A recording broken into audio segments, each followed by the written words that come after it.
Hello, Rebecca. Welcome back.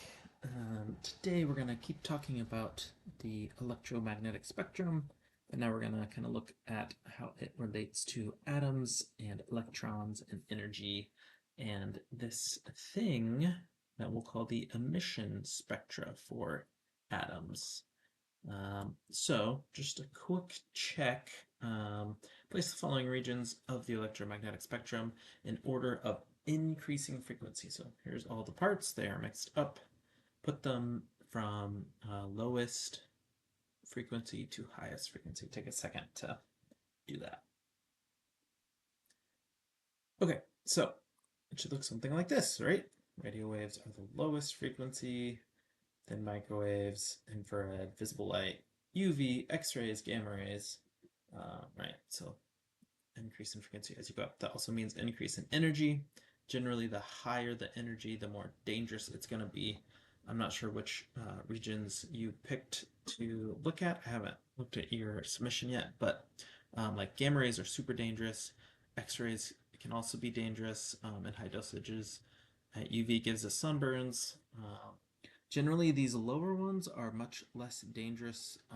It's possible to make them dangerous in incredibly high dosages, but for the most part, these are mostly not harmful to our bodies. So, what is white light? Where might we find it? And then, can you explain what's happening in the image above? If you've not talked about this in physics, you might not know exactly what's happening, but do your best. Tell me what you think white light is, where we might find it, and then try to explain what's happening in the image. Give you a second. So, white light contains all of the frequencies of visible light, right? So we saw there was a range from red to purple or violet, a bunch of different frequencies and energies of light, and white light has all of them in it. So when you see white light, what you might see from like a light in your house or like on your phone, right? It has all of the colors, all of the frequencies um, that are in visible light. The image above is a prism, right? Which is usually made of like glass. And we have white light coming into it, and then as it enters, it splits into the different colors of light, and as it exits, it spreads out even more. So as it enters, it's refracted because it's changing mediums, or that means what it's traveling through. So initially it's traveling through the air, which is a gas, comes into the solid, right? So it gets refracted. The different frequencies are bent different amounts. So like red light is bent less than blue or purple light. And so they split apart because they have different frequencies. And then as they exit, they split again even further, right? So you get this big, nice spectrum.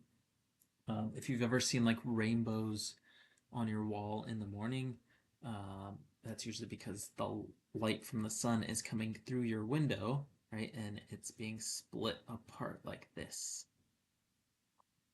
Um, so, with that idea in mind, that idea of splitting light apart, chemists and physicists came up with some different technologies to see what frequencies are in a beam of light.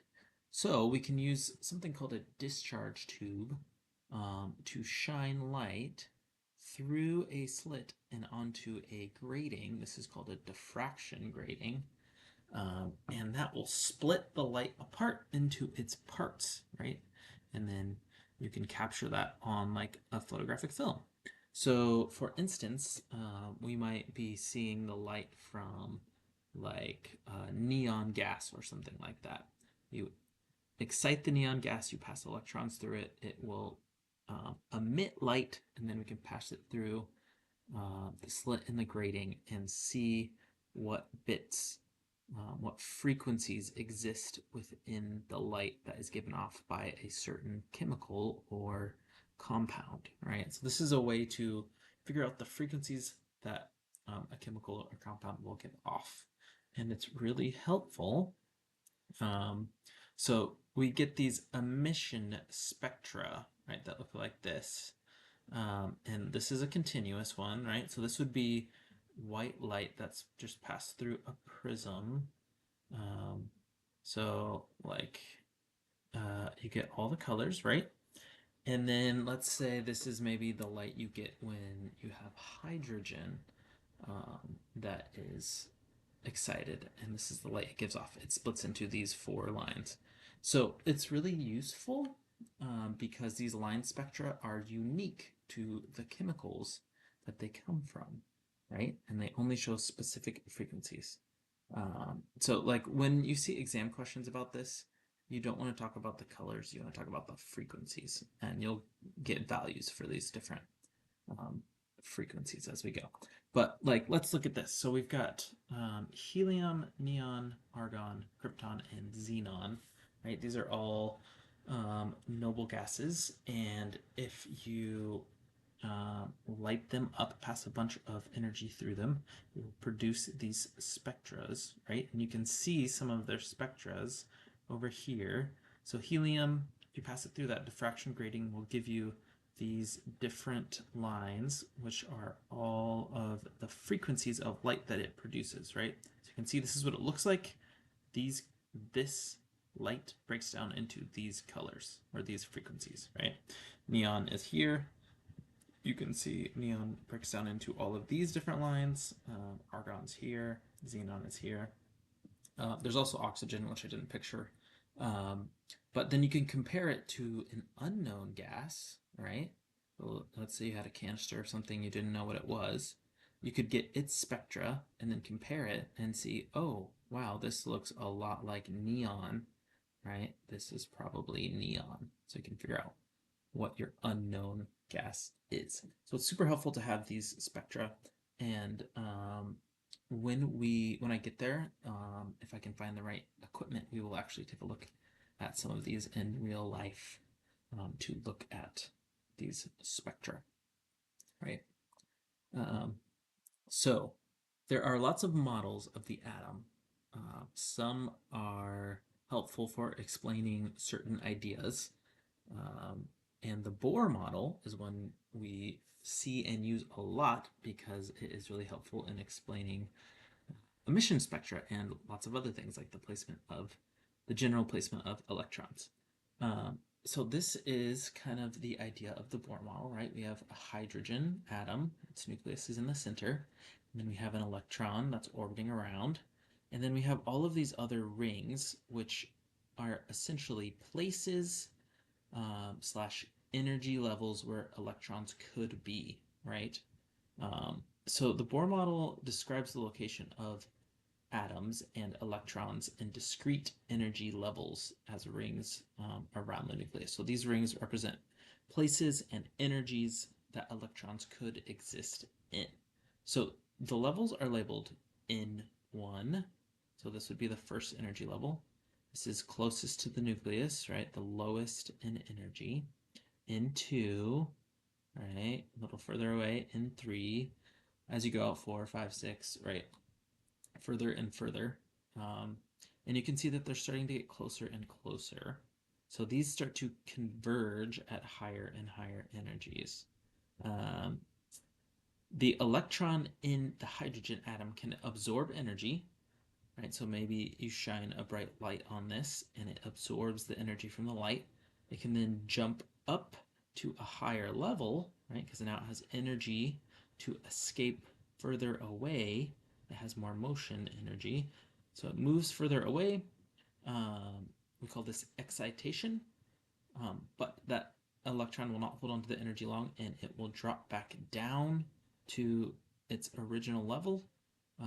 This is called relaxation, and it emits the energy it absorbed again, right?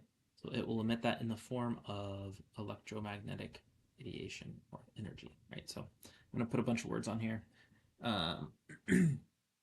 This is kind of exactly what I was saying, right? So this model is helpful because it shows us where electrons are generally in terms of their energies, right? energy can come in, it can make electrons go to a higher energy state. Those electrons will then release the energy and fall back down. And each of these rings is like n equals 1, n equals 2, n equals 3. It's easier to represent this with energy levels. So I'll show you a picture here, right? So this is increasing energy, so lowest energy, higher and higher. And these are like the rings that n equals 1, 2, 3, 4, 5, 6. Those would be the rings. So this would be like, oh, sorry. N equals 1, 2, 3, 4, 5, 6. And like I was saying earlier, the electron, perhaps it starts at n equals 1, it jumps up to n equals 2 and it gets energy, and then when it falls back down, it relaxes, it releases that energy. So you can see in this diagram, right, that we have some colors here. These are the relaxations for hydrogen. And you can see that these middle ones are colored and the rest are not. That's because these do happen, right? But they are not in the visible spectrum, and neither are these. So the ones that we can see when we excite hydrogen atoms are these. So when we have an electron n equals 2 and it jumps up to, or we have any electron that goes to 6 and then falls back down to n equals 2, it releases this purple light. If it goes to n equals 5 and falls back down to n equals 2, it releases the blue, green, red, right? So each transition releases a different amount of energy, right? You can see that the biggest amount of energy would be from n equals 6 back down to n equals 1. So this would be higher energy than visible light, and these would be smaller energies, right? And it can do all of these, right? These are just the ones we would see if we were looking at it, right? So transitions down to n equals 1 are larger in energy and would be seen in the UV region, right? That's what I was saying. These are all bigger than we can see. Transitions down to the n equals 2 are the ones that we can see in visible light. Transitions down to n equals 3 are smaller in energy and would be like infrared. So if you had an infrared camera, you could see these.